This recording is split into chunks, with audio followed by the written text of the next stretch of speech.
Hello my dear students, welcome to Taran sir class. आज आपके लिए लेकर आया हूँ क्लास 11th की ऑन वुल बुक से chapter number 8 Silk Road by Nick Middleton के कुछ बड़े important multiple choice questions and as you can see so this is the part 1। So let's look at the very first question here. आपको बताना है इसमें when did Lhamo say that she wanted to give the narrator a farewell present. उसने कब बोला कि वो narrator को एक फेयरवेल प्रेजेंट देना चाहती है। तो ऑप्शन आपके सामने है when the narrator was living Rawu, या फिर कहें when the narrator was living Darshan, और when the narrator was living Hor. तो यहाँ पर बच्चों करेक्ट आंसर क्या है? यहाँ पर राइट आंसर है बच्चों when the narrator was living Rawu. तो तब जो है लामो ने बोला था कि वो नरेटर को एक फेयरवेल प्रेजेंट देना चाहती। तो option A is the right answer. अब चलते हैं क्वेश्चन नंबर 2 के लिए। Who gave the narrator's a message, यानी किसने जो है नरेटर को मैसेज दिया था या नरेटर का मैसेज लामो को दिया था that he was heading towards mount Kailash to complete his कोरा।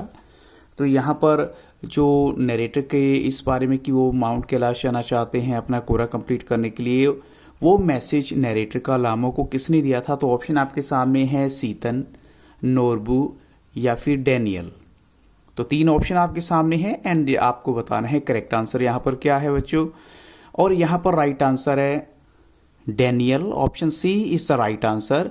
यानी डैनियल ने जो है नरेटर का मैसेज दिया था लामो को कि वो अपना कोरा पूरा करना चाहते हैं, मींस माउंट कैलाश जाना चाहते हैं। अब चलते हैं क्वेश्चन नंबर 3 के लिए। Which route did Tsetan know that could take the narrator almost directly towards mount Kailash. अब नरेटर को कैलाश पर्वत की तरफ जाना था और सीतन जो है वो ड्राइविंग सीट पे था। तो उसको कौन सा ऐसा रूट मालूम था जो नरेटर को डायरेक्ट उधर लेकर जा सकता था? तो ऑप्शन सभी आपके सामने हैं बच्चों, south east, south west, north east या फिर नॉर्थ वेस्ट। तो बच्चों यहाँ पर राइट आंसर क्या होगा? तो यहाँ जो करेक्ट आंसर है वो है ऑप्शन ए, साउथ ईस्ट की यहाँ पर बात हो रही है। जो रूट जो है सीतन को बहुत अच्छे से मालूम था और जो नरेटर को डायरेक्ट माउंट कैलाश की तरफ ले जा सकता था। आप चलते हैं क्वेश्चन नंबर 4 के लिए। Where did that shortcut take them to, यानी वो जो शॉर्टकट उन्होंने लिया वो उनको कहाँ पर लेकर जाता है? तो ऑप्शन आपके सामने है two vast open plains with nothing in them except a few monkeys, और two vast open plains with nothing in them except a few yaks, या two vast open plains with nothing in them except a few gazelles. तो वो जो shortcut उन्होंने choose किया था वो उनको लेकर जाता है जो कि ऑप्शन सी यहाँ पर राइट आंसर है। एक वास्ट ओपन प्लेन एरिया थे जहाँ पर सिर्फ कुछ गेजल्स थे और उसके अलावा कुछ भी नहीं था। तो ऑप्शन आपके सामने जो है वो है राइट आंसर ऑप्शन सी। अब चलते हैं क्वेश्चन नंबर 5 के लिए। Where the plains became more stony than grassy what did they notice. जहाँ पर जो है प्लेन्स वो स्टोनी होते जा रहे थे और ग्रासी कम हो गए, इसका मतलब क्या था? उन्होंने क्या नोटिस किया? A great herd of wild ass, और a great herd of wild dogs, और a great herd of Tibetan mastiffs. तो बच्चों यहाँ पर जो राइट आंसर है वो है उन्होंने जो नोटिस किया था वो एक great herd of wild ass था। Option A is the right answer. अब चलते हैं क्वेश्चन नंबर 6 के लिए। As the narrator moved ahead what did he notice about a solitary drokbas doing, यानी जो अकेली सी जो द्रोकबास थे वो वहाँ पर क्या कर रहे थे जैसे ही नरेटर आगे की तरफ बढ़ता है? तो ऑप्शन आपके सामने है they were sleeping, they were tending their flocks, और दे वर सिंगिंग सॉन्ग्स। तो इट्स वेरी क्लियर जो द्रोकबास हैं वो एक्चुअल में क्या कर रहे थे? दे वर टेंडिंग देयर फ्लॉक्स, अपने जो फ्लॉक्स की देखभाल कर रहे थे। Option B is the right answer. अब चलते हैं क्वेश्चन 7 के लिए। Who was guarding the nomads dark tent pitched in dark isolation. अब जो नोमैड्स पीपल हैं उनके जो डार्क टेंट हैं उनको गार्ड करने वाले लोग कौन थे जो कि बिल्कुल एक अलग सी जगह पे बने हुए थे टेंट जो हैं? तो ऑप्शन आपके सामने है सम मेन, या फिर कहें तिब्बतन मैस्टिफ, या फिर कहें जर्मन शेफर्ड जो डॉग्स की ब्रीड है। तो बच्चों यहाँ पर जो राइट आंसर है वो है तिब्बतन मैस्टिफ जो है, जो कि one of the breeds of dog है। Option B is the right answer. अब चलते हैं क्वेश्चन नंबर 8 के लिए। Which colour collars do these Tibetan mastiffs wear, किस तरह का जो किस कलर का कॉलर इन्होंने पहने हुए थे इन डॉग्स ने? तो अब bright red collars, bright blue collars, या ब्राइट येलो कॉलर्स, या bright green collars? It's very clear, इन्होंने जो कॉलर पहने हुए थे वो उनका कलर था रेड, यानी option A is the right answer. Option A यहाँ पर। अब चलते हैं क्वेश्चन नंबर 9 के लिए। How long would a dog chase the narrator's vehicle before easing of. Before easing of का मतलब क्या होता है, शांत होने से पहले जो डॉग्स थे वो कितना लंबा चेज करते थे नरेटर के व्हीकल को। तो ऑप्शन आपके सामने है फॉर 10 मीटर्स और सो, फॉर 20 मीटर्स और सो, फॉर 50 मीटर्स और सो, और फॉर 100 मीटर्स और सो। तो यहाँ पर बच्चों राइट आंसर है ऑप्शन डी, जो यानी जो है 100 मीटर्स के आसपास वो कम से कम नरेटर के व्हीकल को चेज देते थे, उसको फॉलो करते थे, लेकिन उसके बाद वो शांत हो जाते थे। अब चलते हैं क्वेश्चन नंबर 10 के लिए। Tibetan mastiffs became very popular in China's imperial court as. अब वो चाइना की इम्पीरियल कोर्ट में बहुत पॉपुलर थे वो डॉग्स, लेकिन किसके तौर पर, हंटिंग डॉग्स या फिर सर्विंग डॉग्स। तो इट्स वेरी क्लियर वो हंटिंग डॉग्स के तौर पर, option A is the correct answer, hunting dogs के तौर पर फेमस हो गए थे चाइना की इंपीरियल कोर्ट में।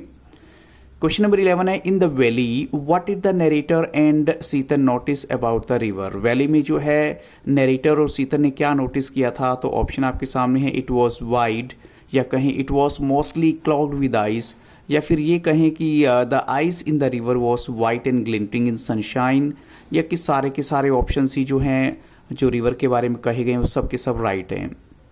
तो हम कहेंगे बच्चों यहाँ पर all of these, option D is the right answer, क्योंकि जो रिवर है वो वाइड भी थी और बर्फ़ भी जमी हुई थी उसमें, और इसके अलावा वही जो बर्फ़ है वो स्नो जो है या आइस है वो सनशाइन में काफ़ी शाइन भी कर रही थी। तो option D is the right answer. अब चलते हैं क्वेश्चन नंबर 12 के लिए। A swathe of white stuff lay across the track in front of us, stretching for maybe, अब कितनी जो है एरिया में स्ट्रेच हुआ था, before it petered out and the dirt trail reappeared। यानी जो है एक ऐसा रास्ता जो कि स्नो से कवर्ड था, और इससे पहले कि वो डर्ट की तरफ आते थोड़ा सा और जहाँ से ट्रैक थोड़ा इजी होता, ये एरिया कितना जो है वाइड फैला हुआ था। तो ऑप्शन आपके सामने है 10 मीटर्स, 15 मीटर्स, 20 मीटर्स या फिर 25 मीटर्स। तो ये जो एरिया था जहाँ पर स्नो कवर्ड एरिया आप कह सकते हैं, ये जो फैला हुआ था 15 मीटर्स तक फैला हुआ था। Option B is the right answer. अब चलते हैं बच्चों हम नेक्स्ट क्वेश्चन के लिए। According to Daniel what was the real cause of worry as for snow is concerned. Daniel के अकॉर्डिंग सबसे ज़्यादा प्रॉब्लम क्या थी अगर स्नो की बात की जाए, तो वो कहते हैं इट्स डेप्थ, यानी गहराई कितनी है, या they slip off and the car को टर्न ओवर। बच्चों ये कहेंगे यहाँ पर जो राइट आंसर है वो है ऑप्शन बी, क्योंकि उनको डर इस बात का था कि ये कहीं गाड़ी उनकी स्लिप ना कर जाए और टर्न ना कर दे। तो ये ऑप्शन बी यहाँ पर राइट होगा। अब चलते हैं question number 14। What did Tsetan do to avoid that surface being slippery. Tsetan ने क्या किया इस सरफेस को स्लिपरी होने से बचने के लिए। He grabbed handfuls of dirt and flung them across the frozen surface, और he used his spade to remove the surface snow. या फिर उसने अपना जो स्पेड होता है, जो फावड़ा होता है, उसको यूज़ किया था कि स्नो को थोड़ा साइड में हटाने के लिए। बट यहाँ पर बच्चों राइट आंसर है ऑप्शन ए। उसने थोड़ी सी हैंडफुल ऑफ आप कह सकते हैं डर्ट ली और उसको उस फ्रोजन सरफेस यानी स्नो के ऊपर फेंक दिया ताकि गाड़ी स्लिप ना करे। तो option A is the right answer. अब चलते हैं बच्चों हम क्वेश्चन नंबर 15 के लिए।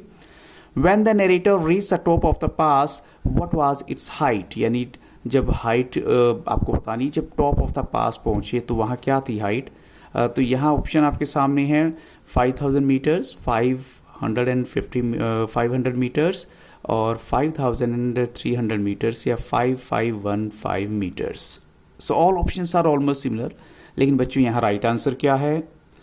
तो यहाँ पर बच्चों राइट आंसर है ऑप्शन डी, 5515 मीटर्स जो है इसकी हाइट थी जब वो पास के पास पहुँचे। तो अब चलते हैं क्वेश्चन नंबर 16 के लिए। When the narrator reach the top of the pass what did he see there. उसने जो है वहाँ पर क्या देखा, a large cairn of rocks festooned with white silk scarfs, red prayer flags, या फिर दोनों ही ऑप्शन यहाँ पर करेक्ट हैं।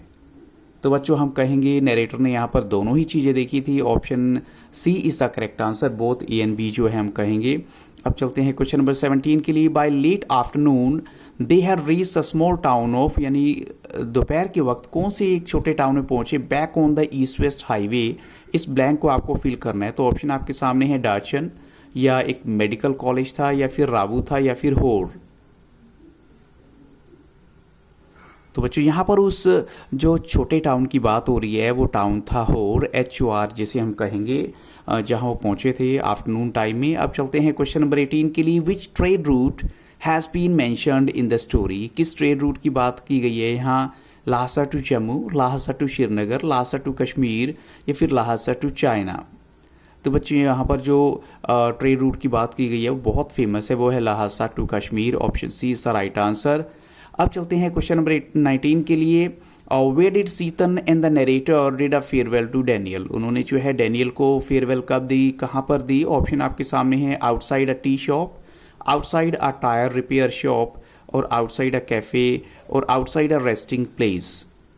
तो बच्चों यहाँ पर जो करेक्ट आंसर है वो है ऑप्शन बी। उन्होंने जो डैनियल को फेयरवेल दी थी वो आउटसाइड ए टायर रिपेयर शॉप जो है वहाँ पर दी थी। अब चलते हैं क्वेश्चन नंबर 20 के लिए। Down the salt lake how many punctured did the narrator suffer. यानी कितने पंक्चर हुए वो एकदम से सॉल्ट लेक के पास जो है, हम कहेंगे 1, 2, 3 या फिर 4। तो बच्चों यहाँ पर क्विक सक्सेशन में जो नरेटर ने पंक्चर फेस किए थे वो है ऑप्शन बी, यानी 2 जो है पंक्चर उन्होंने फेस किए। क्वेश्चन नंबर 21 है, according to the narrator how does the place Hor look like. यानी जो प्लेस था होर वो कैसा दिखता था? तो ऑप्शन आपके सामने है, अ ग्रिम प्लेस कहेंगे या फिर कहेंगे अ मिजरेबल प्लेस, या फिर दोनों ही ऑप्शन यहाँ पर अकॉर्डिंग टू द ऑथर जो है करेक्ट हैं। तो बच्चों यहाँ पर राइट आंसर है ऑप्शन सी, जिसमें दोनों ही ऑप्शन आ जाएंगे, अ ग्रिम प्लेस भी है और वो मिजरेबल प्लेस भी है। अब चलते हैं क्वेश्चन 22 के लिए। Which statement is true about होर। तो यहाँ पर है, देयर वॉज नो वेजिटेशन, या कहीं there was dust and rocks liberally scattered with years of accumulated refuse. यानी जो डस्ट भी थी, रॉक्स भी थी, वेजिटेशन तो वहाँ थी नहीं। और this place was situated on the bank of Mansarovar lake, या फिर कहें कि सारे ऑप्शन यहाँ पर करेक्ट हैं बच्चों जो होर के बारे में कहे गए हैं। तो बच्चों यहाँ पर भी जो करेक्ट आंसर है वो है ऑप्शन डी, जिसमें सभी के सभी ऑप्शन जो हैं वो करेक्ट माने गए हैं। और इन्हीं क्वेश्चंस के साथ इस वीडियो को यहाँ स्टॉप करूँगा। I hope so these questions will definitely make your understanding better about the chapter, and don't forget to wait for the second part. So thank you very much, and if you like the video तो इस video को like, share और subscribe करना मत भूलिएगा। Have very nice day.